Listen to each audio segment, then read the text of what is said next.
माँ बाप की मौत के बाद रेशमा और कंचन की हालत ऐसी हो गई थी कि उन्हें मांग मांग कर गुजारा करना पड़ रहा था। तुम दोनों बहनों को शर्म नहीं आती ना? जब से तुम दोनों के माँ बाप इस दुनिया से गए हैं, तुमने तो हमारी दहली पकड़ ली है। गुरुद्वारे क्यों नहीं चली जाती जब मुफ्त में खाने का इतना शौक है? तो जब देखो मेरी दहली इस पर मांगने चली आती हो। मेरे घर में फ्री का खाना आता है क्या? रेशमा और कंचन को कुछ समझ ही नहीं आ रहा था कि वो क्या करे और क्या ना करे। उनके माँ बापू को गुजरे हुए 2 महीने हो चुके थे। चलते चलते वो एक ढाबे पर जाती हैं, जहाँ एक बूढ़ा काका होता है। वो उनसे खाना मांगती हैं। हाँ हाँ, आओ बच्चों, यहाँ आओ और बैठकर खाना खाओ। लेकिन काका, हमारे पास पैसे नहीं है और भूख भी बहुत तेज लगी है।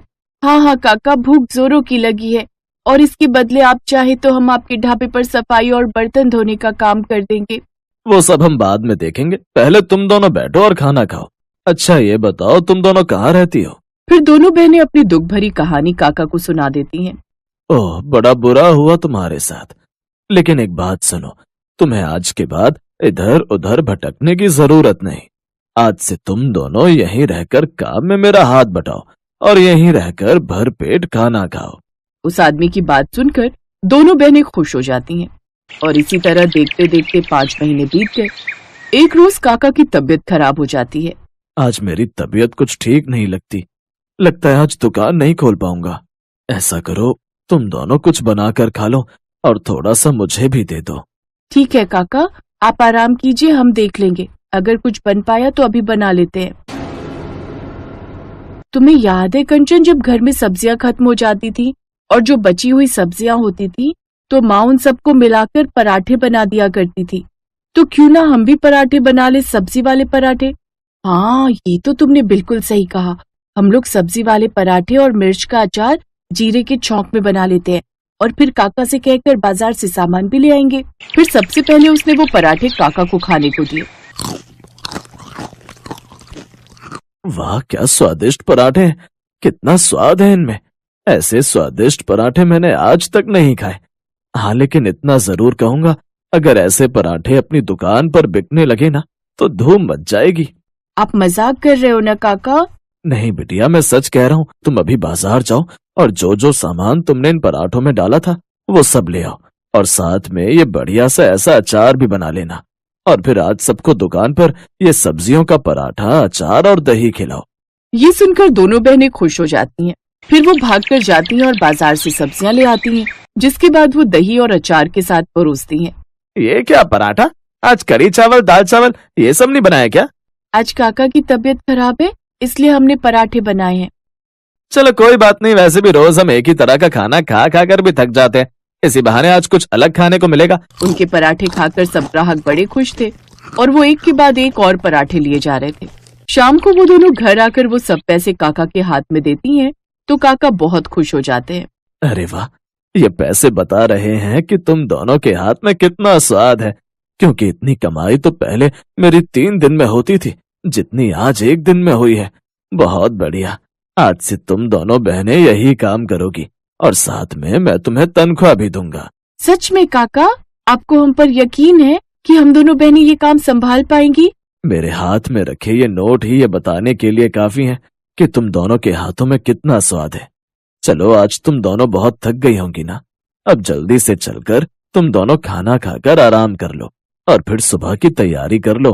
अब अगले दिन से दोनों बहनें सब्जियां उबाल कर उनके पराठे बनाना शुरू कर देती हैं। उनके हाथ की सब्जी के पराठे और अचार सबको बड़े पसंद आते हैं। अब उनका काम बहुत अच्छा चलने लगा। ऐसे ही 2 साल बीत जाते हैं। फिर काका का भी देहांत हो जाता है। काका का भी इस दुनिया में कोई नहीं था, इसलिए वो अपनी दुकान उन्हें दे जाते हैं। कंचन, अब तो अपने पास पैसे भी आने लगे हैं, तो क्यों ना हम अपनी झोपड़ी को हटाकर एक पक्का घर बना ले? हाँ दीदी, विचार तो अच्छा है, लेकिन आपके मन में अचानक ये विचार कैसे आ गया? तू अब बड़ी हो गई है तो कल को तेरा ब्याह भी तो करना है। अब लड़के वाले घर बार तो देखेंगे ना। अच्छा, तो मुझे यहाँ से भगाना चाहती हो? नहीं दीदी, अभी नहीं। अभी हम लोगों को बहुत मेहनत करनी है और सफल होना है। उसके बाद ही हम शादी के बारे में सोचेंगे। और हाँ, शादी करेंगे तो दोनों बहनें इकट्ठी करेंगे, नहीं तो सारी उम्र हम इस काम को ऐसे ही चलाएंगे। फिर दोनों बहनें आपसी सहमति से पक्का घर बनवाती हैं। उनकी इस कामयाबी की हर कोई बड़ी ही तारीफ कर रहा था। देखो तो, दोनों बहनों ने अनाथ होकर भी एक दूसरे का सहारा बनकर खुद को बहुत अच्छे से संभाल लिया है। सच में बहन ऊपर से सफल भी हो रही हैं। फिर कुछ दिन बाद दीदी, आजकल ये ऑनलाइन का सिस्टम चल पड़ा है, लोग ऑनलाइन ही खाना मंगवा लेते हैं।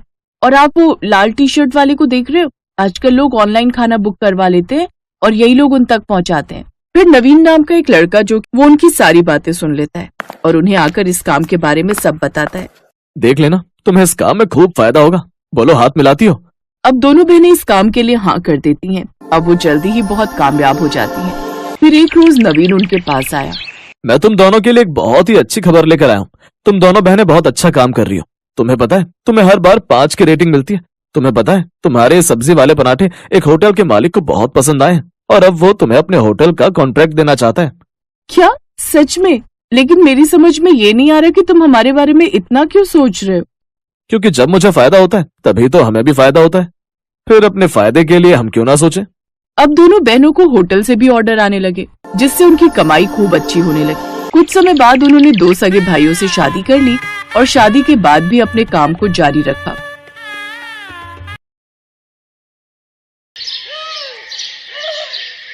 क्रांति अपनी 2 बेटियों रोशनी और प्रज्ञा के साथ एक किराए के कमरे में रहती थी।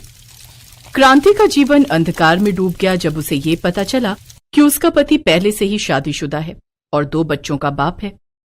शादी के 11 साल हो जाने पर और मन भर जाने पर उसके पति ने उसे दूध में पड़ी मक्खी की तरह निकाल कर फेंक दिया। उसके पास अब कोई रास्ता नहीं था। वो अपने मायके भी नहीं जा सकती थी, क्योंकि ये शादी उसने अपनी मर्जी से सबके खिलाफ जाकर जो की थी। उसकी 2 बेटियां थी, 10 साल की रोशनी और 8 साल की प्रज्ञा। पति का साथ छूटने के बाद क्रांति अपनी बच्चियों का पेट पालने के लिए एक लाला की दुकान पर काम करने लगी, लेकिन पगार के नाम पर उसे केवल महीने में 4000 ही मिलते। एक रोज, लाला जी, इतनी कम तनख्वाह में घर का खर्च चलाना काफी मुश्किल हो गया है। कमरे का किराया, बच्चों की फीस और घर का राशन, इन सब में ही सारे पैसे खर्च हो जाते हैं। कुछ पैसे बढ़ा देते तो मेहरबानी होती। दाल पीसने के लिए नहीं कह रहा हूँ तुझसे, खाली सामान ही इधर से उधर रखना होता है और बैठकर दाल में कंकड़ पत्थर चुनने होते हैं। मैं तुझे और पैसे नहीं दे सकता, और अगर नहीं जमता है तेरे को तो कहीं और जाके काम देख ले। ऐसा मत कहो लाला जी, यहाँ से मेरा घर पास में है और बच्चियों का स्कूल भी। मैं काम के साथ साथ घर भी देख लेती हूँ। अगर कहीं दूर जाऊंगी तो घर और बच्चे कैसे देखूंगी? अरे इसीलिए तो कहता हूँ जितना मिल रहा है उसी में संतोष करना सीखो। शांति चुपचाप घर आ जाती है। ऐसे ही दिन बीतते हैं। एक रोज, माँ, आपको पता है सब स्कूल में हमारा मजाक उड़ाते हैं। कोई भी हमारे साथ लंच शेयर नहीं करता। वो सब कहते हैं कि इनके टिफिन में तो हमेशा रोटी होती है, वो भी बिना घी के चुपड़ी हुई। वो सब हमें गरीब कहकर हमारा मजाक उड़ाते हैं। हाँ माँ, हम इतने गरीब क्यों हैं? गरीब होना ऊपर वाले ने हमारी किस्मत में लिखा है मेरी बच्चियों। कभी कभी स्कूल के बाद रोशनी और प्रज्ञा भी माँ के पास गोदाम में बैठकर पढ़ाई करने बैठ जाती, जहाँ क्रांति दाल साफ करती और दोनों बहनें पढ़ती। एक रोज जब वो दोनों दुकान पर आई तो लाला पिज्जा खा रहा था, जिसे देख प्रज्ञा अपनी माँ से बोली, माँ, मुझे भी वो खाना है जो लाला खा रहे हैं। मेरे स्कूल में काफी बच्चे लाते हैं ये पिज्जा, लेकिन वो बहुत महंगा आता है बेटी, और तुम्हारी गरीब माँ की इतनी हैसियत नहीं कि वो तुम्हें ये खिला सके। नहीं नहीं नहीं, मुझे कुछ नहीं पता, मुझे खाना है। अच्छा तू रुक, मैं अभी लाला जी से मांग कर देखती हूँ। क्रांति घबराते हुए लाला जी के पास आई। मालिक, बिटिया का बड़ा मन है ये पिज्जा खाने का, अगर आप थोड़ा सा टुकड़ा। ए चल चल, तुम गरीबों की हैसियत नहीं है इसे खाने की। जानती भी है कितना महंगा आता है ये, हैं? ये तो हम बड़े लोगों के शौक हैं। चल जा। आंखों में आंसू लिए क्रांति प्रज्ञा से बोली, तू दुखी मत हो मेरी बच्ची, मैं तुझे फिर कभी पिज्जा खिला दूंगी। चल अब तुम पढ़ाई कर लो। लेकिन प्रज्ञा और रोशनी का मन कहाँ मानने वाला था। वो एक नजर अपनी किताब में तो दूसरी लाला के पिज्जा पर रखती। तभी लाला के पिज्जा में एक बाल आ गया। लाला ने गुस्से में उस पिज्जा को फेंक दिया, लेकिन रोशनी ने सबसे नजर बचाते हुए उसे अपने डिब्बे में रख लिया। घर आकर रोशनी उसे चूल्हे पर सेकने लगी। ये पिज्जा, ये कहाँ से आया? माँ, वो लाला के पिज्जा में बाल आ गया था और उसने वो पिज्जा फेंक दिया था। मैंने बाल वाला हिस्सा तोड़कर फेंक दिया। चलो प्रज्ञा, अब तुम भी थोड़ा खा लो और थोड़ा माँ हम दोनों खा लेते हैं, आखिर हमें भी तो इसका स्वाद पता चले। लो खाकर देखो। क्रांति की आंखों में आंसू आ गए। उसने दोनों बच्चियों को गले से लगा लिया। फिर रोशनी ने एक टुकड़ा तोड़कर अपनी माँ और बहन के मुंह में दे दिया। अरे वाह, ये तो बड़ा स्वादिष्ट है। हाँ, सचमुच मजा आ गया। ऐसे ही समय बीता। एक रोज जब रोशनी और प्रज्ञा स्कूल से लौट रही थी, तो रास्ते में उनकी नजर एक ठेले पर वेज पिज्जा और पनीर का पिज्जा बना रहे मदन पर जाती है। रोशनी उसके पास जाकर बोली, अंकल, क्या आप मुझे भी ये वेज पिज्जा बनाना सिखाओगे? ए, धंधे का वक्त है, क्यों टाइम खराब कर रही है? चल जा यहाँ से। मदन उन्हें वहां से भगा देता है, लेकिन अब वो दोनों स्कूल से लौटते वक्त अक्सर छुप छुप कर मदन को पिज्जा बनाते देखती। एक रोज वो मंडी जाती हैं और वहां जाकर फेंकी हुई खराब सब्जियों में से कुछ ठीक ठाक सब्जियां बिन कर लाती हैं। और जब उनकी माँ दुकान पर होती है तो वो घर पर आटे की बड़ी सी रोटी बनाकर सेक लेती है। पहले तो 2 रोटियां खराब हो जाती हैं, लेकिन तीसरी बार उसका पिज्जा बेस बनकर तैयार हो जाता है। फिर उन सब्जियों को छोटा छोटा काट कर वो उस पर डाल देती है। पिज्जा जितना दिखने में खूबसूरत था, उससे कहीं ज्यादा वो खाने में लाजवाब था। वाह छोटी, हम तो पिज्जा बनाने में माहिर हो गए। ये वाला माँ के लिए रख देते हैं, वो खाएगी तो खुश हो जाएगी। उस रोज उन्होंने पेट भर पिज्जा खाया, लेकिन तभी दुकान से बिरजू भागता हुआ आया। रोशनी, प्रज्ञा, अरे जल्दी चलो, तुम्हारी माँ की तबीयत ठीक नहीं है। क्या क्या हुआ माँ को? वो अचानक से बेहोश हो गई है। वो सभी क्रांति को लेकर अस्पताल पहुंचते हैं, जहां डॉक्टर उसे बीपी लो की शिकायत बताते हैं। साथ ही कमजोरी के कारण उसे कुछ दिन के बेड रेस्ट पर रहने के लिए कहते हैं। अब से तुम्हें काम पर जाने की जरूरत नहीं है माँ, अब तुम बस आराम करो। हमने उस लाला को भी मना कर दिया है कि तुम अब उसके यहाँ काम नहीं करोगी। लेकिन मैं आराम करूंगी तो घर कौन संभालेगा?